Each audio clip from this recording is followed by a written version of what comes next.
RCN. Le son de la différence.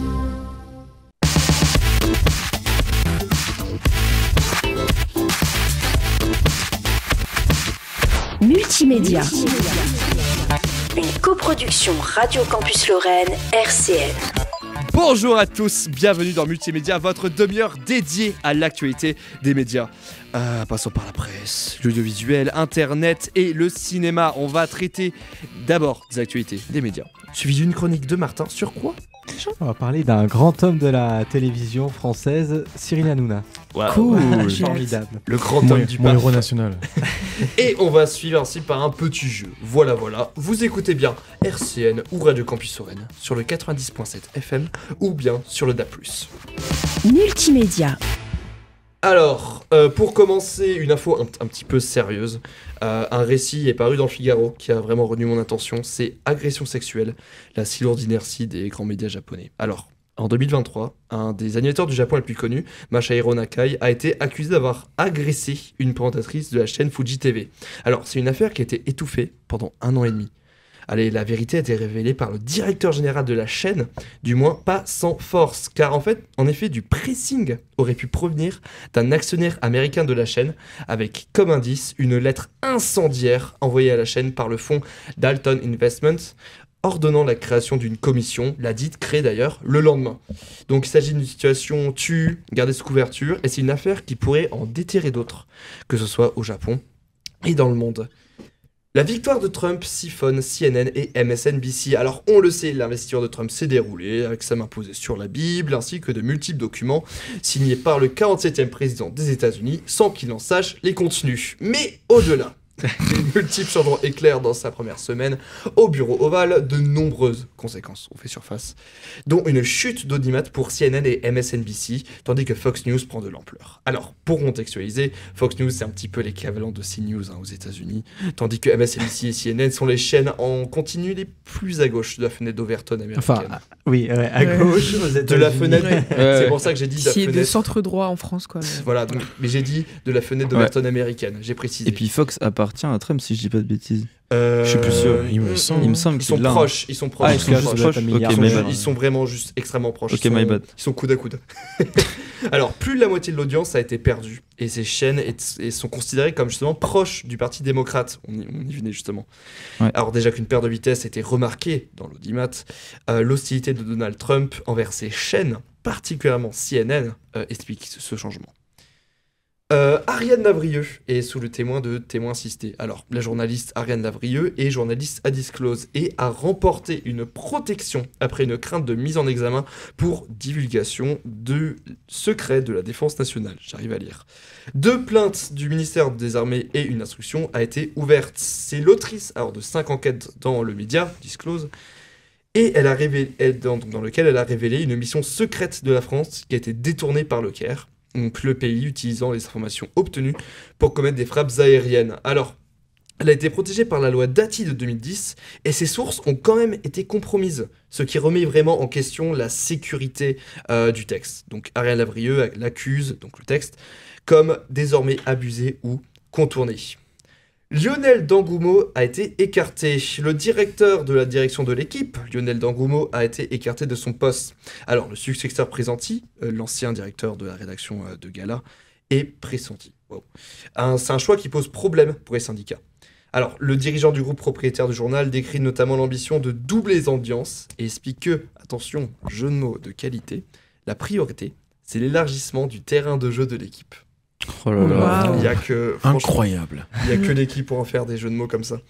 Le PDG d'Ebra est dans de beaux draps. Alors, une enquête de Street Press sortie ce vendredi 24 janvier critique Philippe Carly, PDG, l'accusant d'être proche des idéologies d'extrême droite. Alors, il a été trahi par son fil LinkedIn où on le voit liker des posts de Sarah Knafo, Renouveau, Mathieu Vallée. Si vous voyez de qui je parle, vous savez que c'est des personnalités d'extrême droite. Un profil radical qui déplaît au syndicat des journalistes SNJ-CGT qui sont inquiets. Donc il lui demande de, je cite, réaffirmer les principes éditoriaux du groupe EBRA, lutte contre le racisme, les discriminations, le sexisme. À préciser que EBRA, c'est toute la presse Oui. régionale du nord-est de la France, donc Vosges Matin, Est républicain, Républicain Lorrain, et je crois qu'on a fait le tout. Il n'y a pas le Dauphiné aussi? Dans le plus au sud. Oui, oui, Oui, il y a aussi. il y a le Dauphiné aussi. Effectivement. Alors, il a réagi avec ce 27 janvier avec une tribune en disant, je cite toujours, ce n'est pas ce que je suis en tant qu'homme et dirigeant d'un groupe de presse indépendant. Il a aussi promis d'être plus vigilant. Qu'en pensez-vous? Ça m'étonne pas, bizarrement, je sais pas. Ouais, ça m'étonne pas. Mais il demande d'être vigilant, mais enfin. Enfin, c'est lui qui doit être vigilant. C'est lui qui doit être vigilant. C'est il a promis d'être plus vigilant, lui. D'accord. D'être mais- plus vigilant, genre de. Je vais cacher que je suis raciste, mais je reste raciste. C'est genre. ça. J'ai du mal à comprendre quoi. Voilà. Ok, d'accord. Ouais. Bon, On le dira autrement. Voilà. On reformulera. Voilà. Après, je pense il partait plus du principe, quelque chose me dit qu'il partait plus du principe, plus vigilant pour l'image du réseau EBRA et pas vigilant pour lui-même. Voilà, C'est raté, Mm. si je peux me Ouais. permettre. Ça reste quand même un échec. Voilà, quoi. vraiment. Titre inadmissible. Alors, c'est une citation.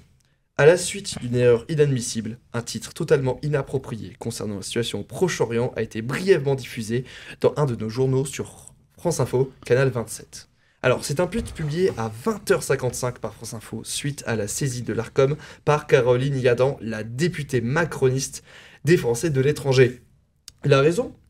Le bandeau en question lisait « 200 otages palestiniens retrouvent la liberté ». Le terme « otage » remis en question par de nombreux internautes qui pointent du doigt de plutôt utiliser des terminologies « prisonniers » ou « détenus ». Alors, la direction de France Télévisions parle d'une erreur humaine et en aucun cas un acte politique ou un acte de malveillance. La société de journalistes, SDJ, elle, parle d'une confusion humaine dans la rédaction du texte. Donc, et ce n'est clairement pas la première fois que cela arrive, BFM TV a eu la même histoire dans un article avec cette même combinaison de mots, Voilà. c'est-à-dire otage et palestinien. The Brute AI List. Alors, la semaine dernière, on a parlé de la victoire des 3 récompenses pour The Brutalist de Brady Corbett au dernier Golden Globes. Eh bien, il se trouve qu'il y a une polémique autour de l'utilisation de l'intelligence artificielle pour augmenter l'accent hongrois des acteurs. Donc c'est le monteur du film, David Zankso, qui l'a dit l'utiliser. Donc il se défend en disant que c'est une langue très unique. Nous les avons coachés et ils ont fait un travail fabuleux, mais nous voulons le perfectionner de manière à que même les gens du pays ne remarquent aucune différence. Alors, l'utilisation de l'IA dans la scène finale, mais aussi de l'huile sur le feu pour les internautes. Donc, c'est-à-dire, si vous avez vu le film, c'est un peu des scènes de plan et tout, et comme l'IA, on remarque des petites inconsistances dans les lignes droites, notamment. Qu'en pensez-vous? Là, je sens des petites réactions, là. En vrai, moi je trouve on en voit de plus en plus en fait. Du coup, je trouve même des fois c'est assumé. Je pense à des pubs notamment, il y a beaucoup de pubs qui font ça. par IA, ouais. Notamment à Ouais. la télé aussi. Je sais que TF1 ils font pas mal de. Enfin, je crois que c'est TF1. Tu sais, les petits jingles, enfin, Oui, je de sais pas comment on transition, appelle ça, ouais. les transitions, Ouais, ouais. ils font souvent ça Oui, avec c'est de vrai, l'IA. j'avais vu ça. Et ça devient de plus en plus assumé, donc en vrai, à voir après, Est-ce avoir qu'il un avis faudrait- tranché.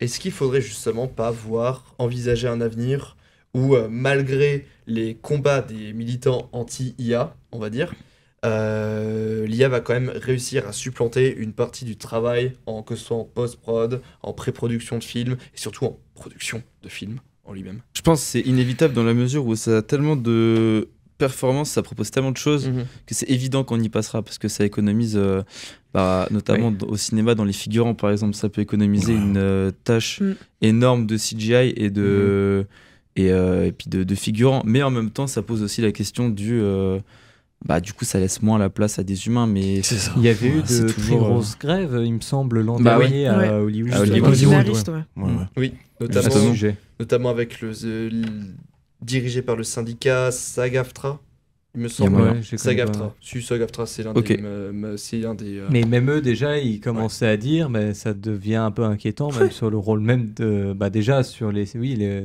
scénarios, déjà, les scénarios, du coup. Mhm. Et puis Ouais. après, même quand on tourne les films, on commence même à utiliser l'IA. Donc c'est vrai que. Bah même justement, il y a de plus en plus de bruits de couloir en plus, qu'il y a de plus en plus de scénarios qui sont rédigés avec l'aide de l'IA, ou Mm. même des fois entièrement en IA. Et ça vraiment, c'est quelque chose qui peut vraiment poser problème si, pour les gens surtout qui veulent garder, on va dire, une sorte d'organe voilà, un peu organique, voilà, du Ouais. cinéma. Voilà, Puis organique. pour rebondir sur l'IA, moi j'avais vu une info, c'était le Figaro qui avait partagé ça, où ils ont. C'est Deezer qui a annoncé qu'il y avait 10% du contenu quotidien importé sur la plateforme qui était généré par de l'IA. Ouais, ça, j'ai Ah vu oui, ça oui, aussi. oui, ouais. oui. C'est énorme. 10%, c'est beaucoup. Et puis rajouter Environ- chaque jour. Donc. C'est ça, 10 000 Ouais, pistes c'est chaque jour. C'est Mhm. énorme. Ouais. C'est énorme. Et puis ouais, du coup, ils sont apparemment en train de mettre au point un algorithme qui arrivera à détecter quels sont les vrais défauts, en fait. Enfin, plutôt les trucs qui sont créés par des êtres humains comparé à celles qui sont faites par des robots. Parce que ça pose une question, c'est qu'au niveau de la rémunération, par exemple, des artistes, Oui. théoriquement, s'ils font des écoutes, ça leur doit de l'argent. Sauf que du coup, est-ce qu'on doit de l'argent à Ouais, c'est la truc question de qui a pas- légitimité, Bah, en fait, quoi. C'est ça. C'est ça. C'est un peu la Et question. Spotify avait eu ce problème aussi avec beaucoup d'artistes entièrement IA qui Ouais. étaient tout simplement supprimés de la plateforme. C'est ça. Purgés. C'est ça. D'ailleurs, parlant de musique, Oui. SCH fait un don en or. Alors, Stream for Humanity, je pense que vous savez de quoi je parle, Bien c'est sûr. de nombreux streamers connus et reconnus qui s'unissent dans un événement organisé par Amin Mathieu. Alors, l'argent donné revient aux victimes des conflits armés, comme en Palestine, au Congo, au Soudan, et au Liban. Alors, le rappeur CH a organisé une vente à l'encan pour l'événement, avec notamment le disque d'or de son dernier projet, Julius 3, qui a été remporté en décembre dernier. Donc, très très très récent. Trop cool. Ah, il a déjà un disque d'or par contre? Je suis choqué. Ouais, Bah après, au niveau des streams, il a fait pas mal. Hein. Ok, Ouais, ok. il me semble, ouais. Je savais même pas. Et la totalité du coup des gains sera donnée à la cause à l'ONG Médecins Sans Frontières. Et ce n'est pas le seul, car il y a aussi Nino, PLK et Big Flo qui lèguent des disques de diamants et des milliers d'euros au total. C'est Donc, super. Vous en pensez quoi, vous? Est-ce que vous pensez que c'est suffisant qu'ils aient donné ça? Ou est-ce Non, que vous pas pensez du qu'ils auraient pu... Ils auraient pu donner Ah ouais, un million, t'as enfin, je sais pas, tranché. Ça, c'est- Ah ouais, ça a Enfin, je veux tranché. dire, ils gagnent des millions. Non, je rigole. Non, mais bien sûr. Faites pas assez. C'est terrifiant. Non, ouais, c'est hyper bien de leur part, ouais, forcément. Ouais. Mhm. En vrai, Mm. c'est cool aussi parce que ils donnent pas juste de l'argent, même si ça pourrait le faire, mais il y a aussi ce délire de, tu sais, une récompense qui est à eux ou qui leur revient pour C'est ce qu'ils ça. ont fait, qu'ils mettent en vente. Du coup, ça met bien quelqu'un entre guillemets, et en même temps, ça donne de l'argent pour des causes intéressantes, Et quoi. puis, je trouve que plus globalement, l'événement a été quand même assez médiatisé, même au-delà, et c'est pas une collecte de dons qui sont réalisés, qui sont très bien d'ailleurs aussi, hein, mais celui-là a été médiatisé, donc ça a fait parler aussi, et donc c'est carrément. bien, ça a permis Bah, Et puis surtout un public jeune, Mais j'imagine. c'est ça, bah, le Justement, stream, le il streaming, commence à ouais. être de plus en plus médiatisé, comme le The Event au départ, au C'est tout ça. départ, c'était très peu médiatisé. Maintenant, c'est vraiment un vrai event.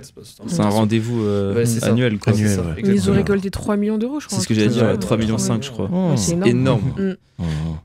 Touche pas à mon animateur. Alors, je ne savais pas si vous avez vu, mais un homme a fait irruption, se jetant sur le plateau de Cyril Hanouna. Alors, dans l'extrait, on aperçoit l'homme arriver au milieu, se faire maîtriser par la sécurité et se faire sortir pendant qu'Hanouna, l'attitude d'abord apeurée face à l'homme, reprenne la maîtrise de la situation et commente sur la situation de manière un peu comme un caïd, pour citer un certain internaute. Alors, l'individu s'est justifié sur les réseaux ensuite, donc en vidéo, expliquant qu'il avait fait ça pour dire à quel point il l'aimait, Cyril Hanouna. Ah ouais. Non, mais c'est Je crois que je vais incroyable, ça. démontrer ce genre Il d'amour sait à pas. ma mère. Pourquoi il montrait les dents alors quand il a coupé? Il a dit- grognait le mec. Il a dit aussi, Cyril, de base, je n'étais pas là pour essayer de frapper quelqu'un ou de faire du mal à quelqu'un, comme les agents de sécurité le pensaient. Pas du tout. Alors, fait curieux d'ailleurs, en revenant sur la situation, Cyril Hanouna a dit, on va renforcer la sécurité, on va directement porter plainte. Le ministère de l'Intérieur m'a demandé ce qui s'est passé. C'est remonté Oh, très haut c'est pour sûr. pas grand chose. Comme quoi, Roteyo, fan de TPMP. Bref. J'aurais pas dans mon bingo. Vous en pensez quoi, vous? Oh, je sais Moi, pas. enfin, moi, on dirait que c'est un troll, quoi, en fait. Genre, Non, non, c'est mais j'étais d'accord. tellement fan de toi que j'ai voulu te sauter dessus. Genre, je trouve ça un peu. Ou alors, too much, c'est un quoi. contrôle pour éviter de se prendre une amende. Tu vois ce que je veux dire? En tout cas, le service de sécurité était réactif. Ouais. Dire qu'il y a pas à dire. C'est vrai que maintenant que vous le dites, ça ressemble un peu à un petit truc orchestré quand Bah, même. il y a Ouais, la- j'ai l'impression Ouais, que ouais, c'est en ça, ouais, vrai, ouais, Ça, ouais. ça pue la mise en scène un peu. Ouais. Ouais. On serait plus à ça. Après, il y a déjà eu des mises en scène avec de faux policiers Avec des- de la BAC. Ouais. Sur TPMP. Alors, ouais. oui, ça c'est un vrai truc, c'est arrivé.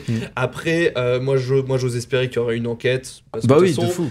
il porte plainte, il y aura forcément une enquête. Bah S'il y a eu tromperie, on le saura. Je pense pas que pour l'instant c'est trop le temps de la spéculation, malheureusement. Puis si le ministère de l'Intérieur est sur le coup, bah franchement, c'est ça. GG les gars, vous êtes actifs. C'est bien, c'est rapidement. Il y a des affaires. On voit qu'ils ont leurs priorités en place. C'est ça. Et enfin, pour finir, Gemini fait vibrer.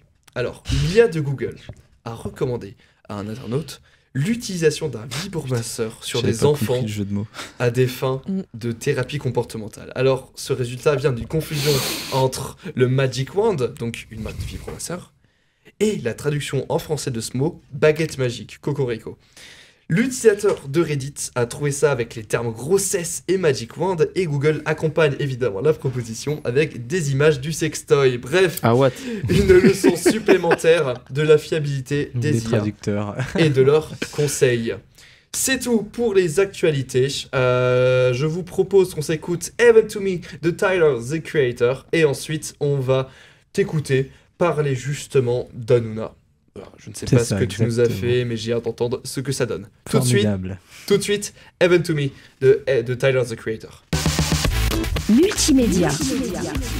Une coproduction Radio Campus Lorraine, RCN. Et vous êtes de retour sur Multimédia, vous écoutez sur Radio Campus Lorraine ou sur RCN au 90.7 ou sur vos stations d'A+. Martin, c'est à toi. Oui, on va parler télé, comme je le disais. Bon, pas de la grande télé, mais bon, c'est de la télé quand même, officiellement. J'ai regardé dans le dictionnaire, c'est bien dit dans télé. Donc on va parler de Touche pas à mon poste de Cyril Hanouna, youpi. Donc je vous ai prévenu, c'est pas de la grande télé. Alors, on en a déjà parlé dans l'émission C8, donc la chaîne qui diffuse TPMP depuis 2016 va quitter la TNT sur décision de l'Arcom le 27 février. Ça approche dans un mois. En cause notamment donc les multiples condamnations de l'autorité de régulation de l'audiovisuel, donc l'Arcom, à l'encontre du talk show quotidien après de multiples recours pour tenter de faire sauter cette décision de suppression. Peine perdue, la chaîne disparaît bien donc fin février. Alors je vois certains déjà se réjouir de la suppression de la chaîne, en particulier de TPMP, mais calmez-vous, c'est peut-être pas terminé, asseyez-vous, prenez un verre d'eau, je vais vous expliquer. Donc on pensait être débarrassé de cette émission, faisant ces dernières années plus la promotion des idées d'extrême droite et trumpistes. Cyril Hanouna s'en cache même pas et se dit ouvertement proche de leurs idées. Récemment, il y a eu un dîner entre Hanouna et Bardella à Saint-Tropez qui avait été médiatisé, son voyage à 100 000 € prochainement pour aller rencontrer Donald Trump, ou encore le coup de téléphone en direct à l'antenne à Jordan Bardella pour créer des accords électoraux. Enfin bref, l'animateur donc serait en train de signer un contrat avec le groupe audiovisuel M6, propriétaire notamment des chaînes de télévision M6 et W9 ainsi que de la radio Fun Radio. Alors attention, je précise que ce n'est pas officiel, en tout cas là, on enregistre cette émission la veille de sa diffusion, pour l'instant il n'y a rien qui est fait, mais en tout cas ça fait déjà grincer des dents au sein du groupe M6 et de ses animateurs, notamment Karine Le Marchand qui avait fait l'objet d'insultes publiques de Cyril Hanouna pourrait en effet devenir collègue en fait au sein du même groupe. Avouez que la stratégie d'M6 n'est pas des plus fines, hein, donc j'ai cherché à comprendre quel intérêt avait M6 de récupérer une émission qui a fait souvent polémique. Alors, j'ai compris, de ce que j'ai compris, en tout cas l'objectif c'est de redynamiser les débuts de soirée de la chaîne en se séparant des émissions de télé-réalité pour remplacer par une émission de télé-réalité. Comment changer, vous remplacez du vide par un trou noir, avec on ne verra pas trop la différence. Ça s'améliore pas, ouais. Voilà, donc personnellement je trouve ça une drôle de stratégie, pour pas dire risquée, parce que ça associe l'image du groupe à celle d'une émission qui a déjà créé la polémique nombreuses fois, tous les 4 matins, enfin plutôt les soirs du coup. C'est pas l'idée du siècle, en tout cas du côté du groupe Canal, donc qui appartient à C8, donc encore en contrat avec Cyril Hanouna, les relations n'ont pas l'air au beau fixe. Le propriétaire de Bolloré n'a pas l'air d'avoir trouvé un point de chute à son chouchou au sein du groupe, un temps évoqué d'abord sur C-Star, donc une autre chaîne du groupe de Canal. L'option semblait écartée, donc l'animateur vedette de C8 va aller voir les autres chaînes concurrentes. Les dérapages, enfin si on peut encore parler de dérapage à ce niveau-là, auront-ils eu raison de la présence d'Hanouna au sein du groupe Canal?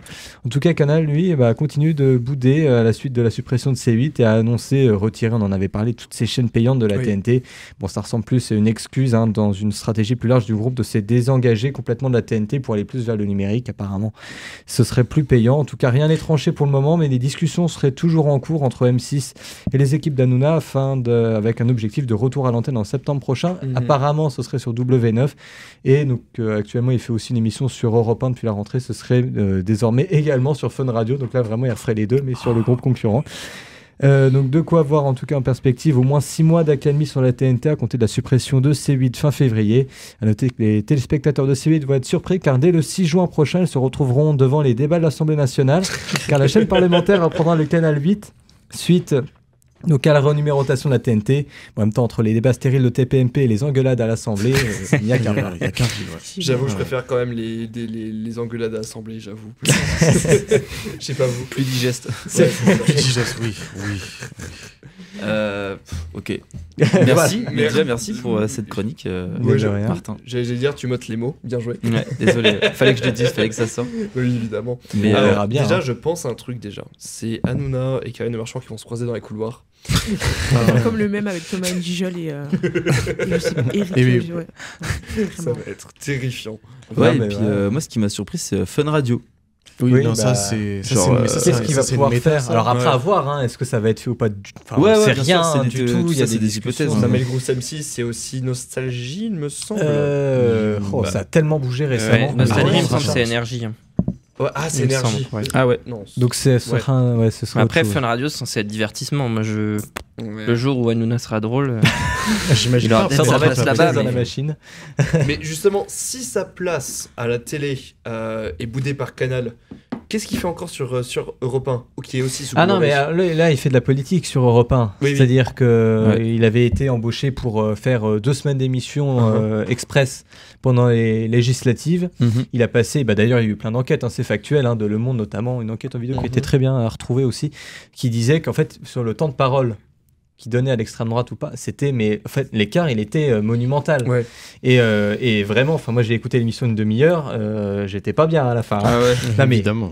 Là vraiment on avait atteint le summum même plus du stéréotype, là c'était vraiment. Et donc là ils continuent depuis la rentrée, ils ont pérennisé ça. Parce il a ça toutes les semaines, je crois. En fait, j'ai envie de dire tous les jours. En fait, j'ai envie de dire pour cette émission, on marche sur la tête, quoi. C'est l'émission. Mais oui, il me semble que c'est. Et ce qui est étonnant, c'est que c'est en même temps que TPMP. Alors, je sais pas à quelle heure c'est, ça doit pas être en même temps, mais. Non, je pense en tout cas, ça a été reconduit depuis la rentrée. En tout cas, ils chôment pas, de toute façon, il n'y a rien à préparer. Mais c'est marrant. Non, il a tout en tête. C'est vrai, t'arrives sur le plateau, très honnêtement, on lui donne les fiches, on va pas me faire croire. C'est marrant, mais ça perpétue quand même cette transformation de Cyril Hanouna qui passe à l'époque, donc 2010, quand c'était sur France 4. Ouais, ça a commencé à France 4, j'en ai pas reparlé. Justement, oui, ça m'a étonné, t'as dit depuis 2016 sur C8. Oui, parce que ça a commencé en 2014 sur France 4. Il me semble. Peut-être un petit peu avant. Non, c'était avant. C'était plus de 2011 en vrai. Parce que ça s'appelait pas comme ça alors, peut-être pas. Si, ça s'appelait clairement Touche pas à mon poste, mais c'était. J'étais pas encore trop réveillé ce matin quand j'ai vu ça. Excusez-moi. Mais oui, on est clairement sur, en tout cas, comment dire. Cyril Hanouna devient une voix féroce, simplement politique. Ça devient un peu comme Zemmour, j'ai envie de dire, c'est quelqu'un qu'il faut avoir en émission, quoi. J'ai oublié le mot. C'est pas comme un politique. Non, mais il relaie la parole. Oui, voilà. Et en fait, aujourd'hui, c'est des faits. C'est-à-dire que vraiment, tu regardes la répartition du temps de parole. Et puis, il s'en cache pas, je le disais, c'est vraiment des positions appuyées. Et c'est ce qui avait conduit l'Arcom à retirer la séquence, la fréquence à C8 et donc à son émission. Mais c'est pour ça que je comprends pas trop la stratégie d'M6 parce qu'associer son image à ça et se remettre là-dedans. Alors par contre, donc oui, je viens de vérifier, effectivement, 1er avril 2010. Malheureusement, c'était pas une blague. Et puis à partir de 2012, partons sur D8 qui est devenu C8 en 2014. Donc dès 2012, c'était donc. Et qui avant était Direct 8, voilà. Mais il y a ça aussi, et puis il y avait aussi un autre élément, c'était aussi. Et j'ai oublié cet élément. J'aurais dû le noter. Non mais voilà, en tout cas, à voir comment ça se passera dans les jours à venir. D'ici peut-être demain, moi je pense pas. D'ici la diffusion, je pense pas. Mais voilà, la refonte, c'est ça. Voilà, je voulais venir. Est-ce que M6, parce que là on est sur la dernière minute d'émission, est-ce que M6 compte faire, tu penses, une refonte ? Non mais alors déjà moi je pense qu'il y a quand même un truc très factuel quand même, s'il arrive sur W9 et là après c'est des trucs un peu techniques mais en fait chaque chaîne a des contrats à l'Arcom en disant on doit diffuser tant d'heures de divertissement, tant d'heures de musique, tant d'heures de machin. Comment on fait rentrer un talk show qui dure je sais pas combien de temps c'est quoi, c'est 2 heures plus de 2 heures mais surtout si par jour, donc tous les jours quotidiens, comment ça rentre dans le contrat de grille. Alors après ce sera à partir de septembre seulement mais est-ce qu'ils vont demander une dérogation à l'Arcom pour changer leur contrat en cours de temps? J'en sais rien. Ou alors peut-être que la télé-réalité qui était là à cette heure-là, voilà, c'est pas remplacé. Alors, je crois. On n'est pas loin. Non, à cette heure-là, c'était. Non, je vais dire nos chers voisins. C'était En Famille ou alors l'autre, tu sais, les mini-séries Scène de ménage. Donc ça veut dire que ça va probablement disparaître. Non, ça sera déplacé parce qu'ils ont reprolongé pour une nouvelle saison. Non, mais voilà, en tout cas, je pense que c'est vraiment aujourd'hui les discussions, mais c'est difficile. Mais c'est vrai que c'est quelque chose qui surprend. Autant qu'il aille sur une autre chaîne du groupe Canal. On aurait presque, enfin je veux dire c'est le même groupe, on aurait pu.